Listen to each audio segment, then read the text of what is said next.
اعوذ باللہ من الشیطان الرجیم بسم اللہ الرحمن الرحیم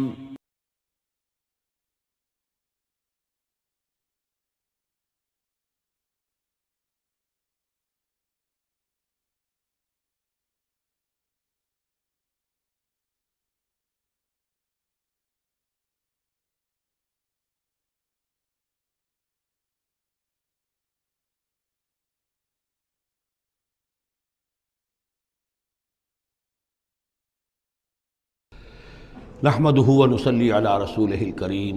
اما بعد فاعوذ بالله من الشيطان الرجيم بسم الله الرحمن الرحيم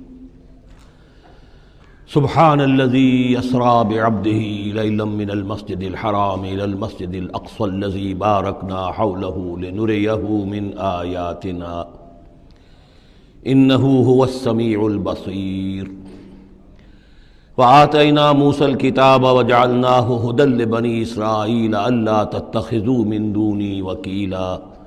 ذرية من حملنا مع نوح إنه كان عبدا شكورا صدق اللہ العظیم۔ اس سے پہلے کہ ہم سورہ بنی اسرائیل کا ترجمہ شروع کریں،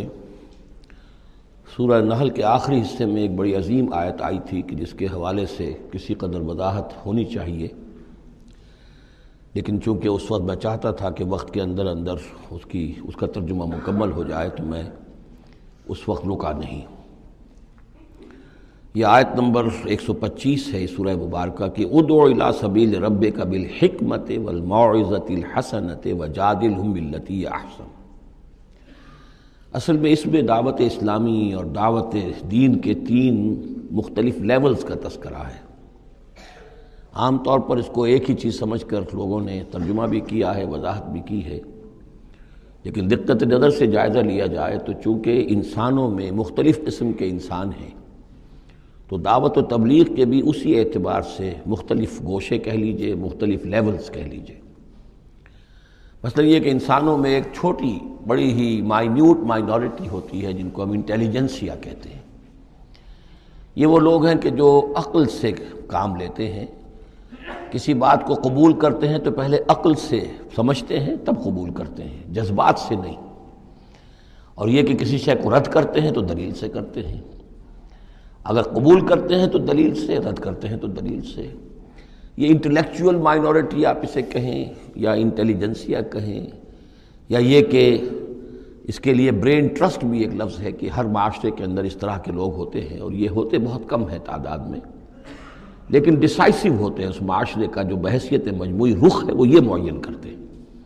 عوام کی حیثیت جو ہے وہ ایسے ہے جیسے ایک انسان کے جسم میں ہاتھ پاؤں ہیں، اعضاء و جوارے ہیں، لیکن جو حیثیت ایک انسان کے جسم میں دماغ کی ہے وہ اس برین ٹرسٹ کی ہوتی ہے، انٹیلیجنسیا کی۔ یہ طبقہ جو ہے اس کو دعوت جو دی جائے تو ظاہر بات ہے کہ وہ وعظ سے نہیں، جذباتی نہیں، بالحکمہ، پختہ باتیں، عقلی دلائل، محکم باتیں، وہ حکمت جس کے بارے میں فرمایا گیا وَمَن يُؤْتَ الْحِكْمَةَ فَقَدْ أُوتِيَ خَيْرًا كَثِيرًا، سورہ بقرہ میں ہم پڑھا ہے۔ اور وہ حکمت کے جو 3 جگہ پر حضور صلی اللہ علیہ وسلم کی جو تعلیم و تربیت ہے اس کے مراحل میں سب سے اونچا مرحلہ بیان ہوا ہے، یتلو علیہم آیاتہ ویزکیہم ویعلمہم الکتاب والحکمہ۔ یہ حکمت جو ہے گہری باتیں، دانائی کی باتیں، عقل کی باتیں،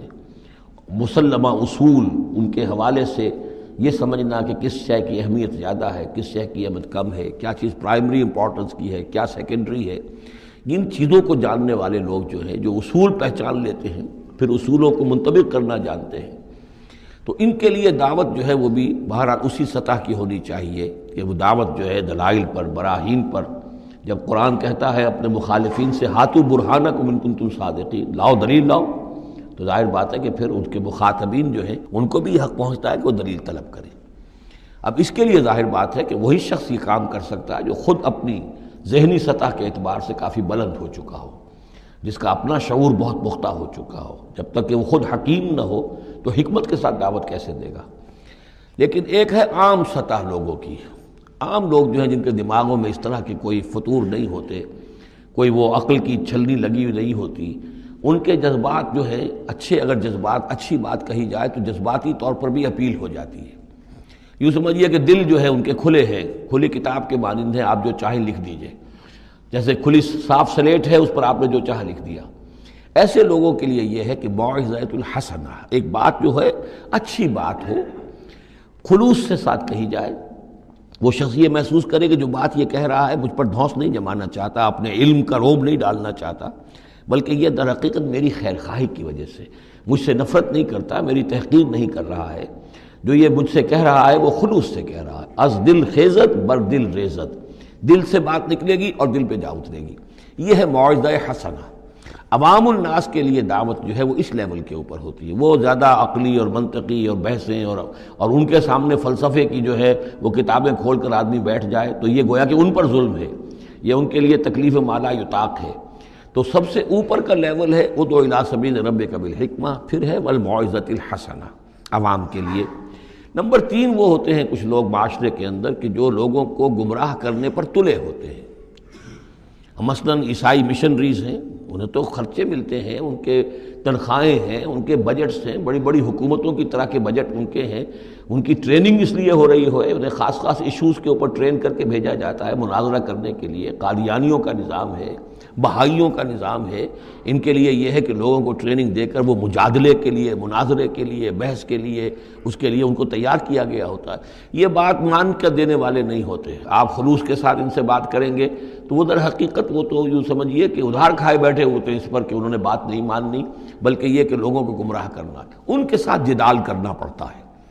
جو جھگڑنا بھی پڑتا ہے، بحث بھی کرنی پڑے گی۔ لیکن اس بحث میں بھی جو ہمارے ہاں مناظرے کا لفظ آیا ہے، قرآن مجید میں مناظرے کا لفظ نہیں آیا ہے، مجادلے کا لفظ آیا ہے۔ جادلہم، ہاں ان سے جھگڑو، انہیں جواب دینے پڑیں گے ایسے کہ جو انہیں خاموش کر دیں، اگر وہ خاموش نہیں ہوں گے تو عوام الناس کے اوپر ان کا اثر ہو جائے گا۔ لیکن اس مجادلے میں بھی تمہارا اپنا اخلاقی معیار برقرار رہنا چاہیے، نیچے نہ اترو، گالم گلوچ پر نہ آ جاؤ، بہت گھٹیا انداز اختیار نہ کر لو، بلکہ جیسے کہا گیا کہ ان کے معبودوں کو گالیاں نہ دینی شروع کر دو، بلکہ یہ کہ ان میں بھی ہمیں آداب، اس کے اندر بھی آداب کو ملحوظ رکھتے ہوئے۔ تو یہ 3 لیولز ہیں، ادع الی سبیل ربک بالحکمۃ والموعظۃ الحسنۃ وجادلہم باللتی احسن۔ اب اس میں ہر ایک کے لیے پھر تیاری کرنی ہوگی۔ قادیانیوں سے مباحثے کرنے کے لیے ظاہر بات ہے عام آدمی نہیں کر سکتا جب تک کہ ان اسپیشل ایشوز کے اوپر اس کو صحیح جو ہے اس کو تعلیم نہ دے دی گئی ہو، اس کے اوپر تربیت نہ ہو گئی ہو۔ اور اسی طریقے سے جو بہائیوں نے کوئی مسائل اٹھائے ہوئے ہیں، منکرین حدیث نے کوئی اٹھائے ہوئے ہیں، تو اس طرح کے لیے جو ہے یہ 3 لیولز ہیں، ان کو سمجھ لیجیے۔ اب آئیے